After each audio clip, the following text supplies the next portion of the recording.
بسم الله. السلام عليكم ورحمة الله. هنخزن مع بعض النهاردة ان شاء الله البسلة رمضان في منتهى الجمال، شكلها حلو جدا، ملانة اهي، والحبوب بتاعتها كبيرة جدا. هنقعد نتسلى فيها كده اهو، قاعدة بقى قدام التلفزيون، قاعدة بتذاكر للولاد اهو. مش تذاكر للولاد بقى، مش تلخمي في البسلة وتسيب الولاد، لا، وانتي قاعدة كده عبال ما يكتبوا الواجب جنبك الا تكوني خلصتي تفصيص البسلة اهو، وانتي قاعدة بقى كده تذكري عليها ربنا وتقولي بقى بسم الله وسبحان الله والحمد لله ولا اله الا الله ولا حول ولا قوة الا بالله والله اكبر. شوفي بقى البسلة بتاعتك هيكون عليها كم ذكر لله، وهتكون مسكرة وطعمها في منتهى الجمال، حتى لو ما حطيتلهاش اي توابل ولا اي حاجة اهو. هقعد بقى بالشكل ده زي ما انتوا شايفين كده، شوية اللي انا عملتهم الصغننين دول، هقعد بقى كل كمية البسلة دي هقعد افصصها. البسلة بكام؟ البسلة انا جبتها على 17.5، ال2 كيلو ب35 جنيه، فانا جايبة 4 كيلو ب70، فهم دول 4 كيلو بسلة، وجايبة عليهم كده حوالي دول حوالي 2 كيلو جزر، بس انا بقى هعمل منهم الكمية اللي انا محتاجاها وبس اهو. بسم الله. تعالوا اوريكم برضو بخرط الجزر ازاي. انت غاسله الجزر بتاعك كويس جدا، هوريكي بس كده واحده، وانا هقعد برضو اخرط كل كميه الجزر اهو عشان بس الصوره تبقى واضحه.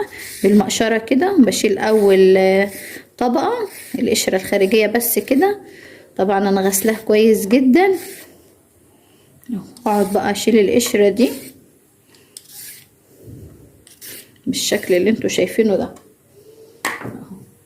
واشيل بقى الجزء ده والجزء ده كده خلاص، واقعد بقى اخرطه، وفي الاخر هنشوف ازاي نخزنه مع بعض اهو.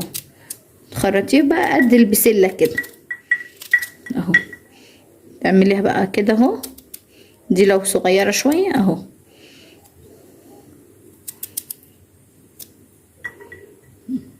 نقعد بقى نخرطه كله بالشكل اللي انتوا شايفينه معانا ده، وهوريهولكوا في الاخر بعد ما افصص كل البسله واخرط كل كميه الجزر اللي انتوا شايفينها معايا دي. هنيجي مع بعض ان شاء الله اوريلكوا ازاي نسلقها وازاي نخزنها، وتقعد اكتر من سنه، مش من السنه للسنه، اكتر من سنه، بتقعد معاكي اكتر من سنه. شايفه الجزر اهو، الجزر قد البسلة كده او ازيد، حاجات بسيطة، بس هي دي التقطيعة بتاعته. وان شاء الله هوريلكوا كل الكمية دي بعد ما اعملها وخلصها ان شاء الله، هاجي اقول لكم هنعمل فيها ايه باذن الله. تعالوا بقى بعد ما فصصنا البسلة اهي، دي البسلة معانا بعد ما فصصناها، والجزر بعد ما خرطناه انا طبعا حاطه عليه ميه كده بغسله كويس جدا. نفس النظام برضو البسلة عليها ميه اهي عشان نغسلها كويس جدا، ودي حله فيها ميه بتغلي على البوتاجاز اللي انا هسلق فيها البسله، فانا بسيبها اهي بسم الله عشان بس البخار والكاميرا. انا هسيبها تغلي، واول ما تغلي هنزل فيها دلوقتي بالبسله وبالجزر. انا هسيبها بس تغلي، هي بدات تغلي معايا اهي، هسيبها تغلي واوريها لكم ان شاء الله. ادي الميه غلت معايا هنا اهي اهي، شايفه الميه بتغلي معايا ازاي. هنزل بقى فيها كده دلوقتي بالبسله بسم الله. البسله كده انا هنقعها في ميه وغسلها كويس جدا، وهحط عليها الجزر. هنزل كده بالبسله والجزر مع بعض بالشكل اللي انتوا شايفينه ده، البسله والجزر، وهسيبهم يتسلقوا كويس جدا مع بعض. انا غاسله كده البسله وغاسله الجزر اهو. ادي كل الكميه بتاعتي معايا اهي، هسيبها تاخد غلوه كده، واول ما تاخد الغلوه هوريها لكم. اشيل بس منها كده حبه الميه اللي فوق دول الزياده وهوريها لكم برضه. وادي اللون بتاعنا خضار زياده اهو، بتقعد على النار من 3 ل4 دقايق، 5 بالكتير جدا اهو. اول بقى ما تحطي الجزر، لون الجزر بيفتح معاكي برضو كده زيه زي البسله، اللونين بيفتحوا معاكي، بتروحي بقى ياخد غلوه واحده وبتروحي مخرجاه على ميه بتلج. الخطوه بتاعه الميه ام تلج دي مهمه جدا جدا. انا جايبه التلج اهو نوقع عليه بسلايه صغنونه لزقت فيه مش مشكله، وهجيب كده بوله او اي حاجه فيها ميه وهفضي فيها مكعبات التلج بتاعتي دي اهو. تقدري تستغنى عن التلج بايه بقى؟ بانك تجري بسرعه تحت الحنفيه ميه ساقعه وتروحي حاطه اهو. دي ميه بتلج معايا اهي، دي ميه بتلج، دي اللي انا هخرج منها دلوقتي. هاخد البسله كده بالشكل ده بسم الله، انزل كده على الميه ام تلج اللي معايا دي اهو. دي الخطوات بتاعه نجاح البسله معاكي من السنه للسنه واكتر من سنه، بتقعد معايا لحد اخر كيس في الفريزر، مش بيحصل لها اي حاجه ابدا ابدا. ولا الجزر لو حطيتيه بقى بدون سلق لونه بيتغير معاكي او ايه، او بيبقى عامل زي السفنج كده. لازم ياخد السلقه اللي انتوا شايفينها دي، لازم ياخد السلقه اللي احنا عملناها دي، ياخد صدمه الميه السخنه وبعد كده نبرد عليه بالميه ام تلج او الميه الساقعه تحت الحنفيه على طول، ونقعد نبرد فيه لحد ما يبرد جامد. وان احنا نعمل ايه؟ ان احنا نديله الصدمه الساقعه دي ونسيبه نحطه. دلوقتي انا هحط ده في المصفى اسيبه يتصفى في المصفى، وهوريلكم برده الكميه بعد ما ابردها كده بالميه ام تلج واصفيها ونعبيها ان شاء الله مع بعض في الاكياس. وادي وصلنا للشكل النهائي بتاع البسله بتاعتنا اهي.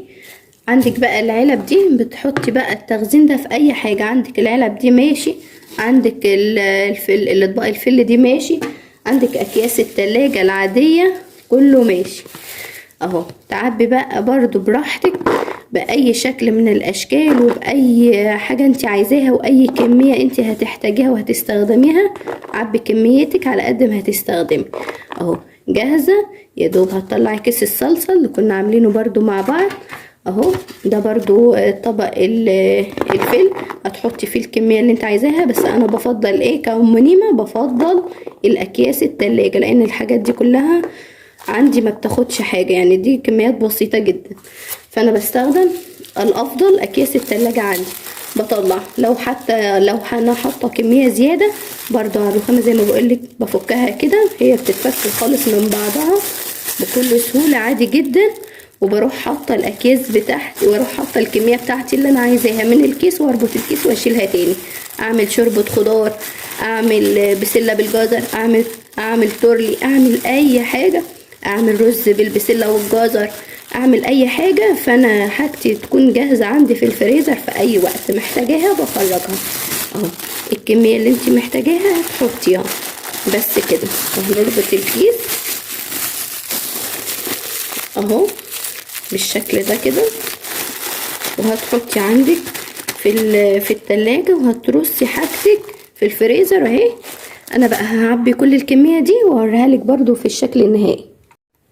وادي كميه البسله اللي بالجزر اللي طلعت معانا اهي، ودي النتيجه بتاعتها اهو. ده الطبق اللي احنا عملناه، وده طبق الفل. نقدر بالاسترتش راب كده ونقفل عليه اهو بسم الله. حطه بس قدامي كده اهو، تقفلي عليه كده بالاسترتش راب، وبقت معاكي احلى وانضف بسله انت عاملاها في البيت ومضمونه، وبتقعد معاكي فتره طويله جدا جدا جدا لحد اخر واحده، لحد اخر كيس انت عاملاها عندك. ولا لونها بيتغير ولا طعمها بيتغير ولا فيها اي حاجه خالص من اللي انت بتسمعي عنها دي خالص خالص اهي. وبتقعد معاكي اكتر من سنه، مش هقولك من السنه للسنه، لا بتقعد معايا اكتر من سنه، لان انا بعمل كميات اكبر من كده.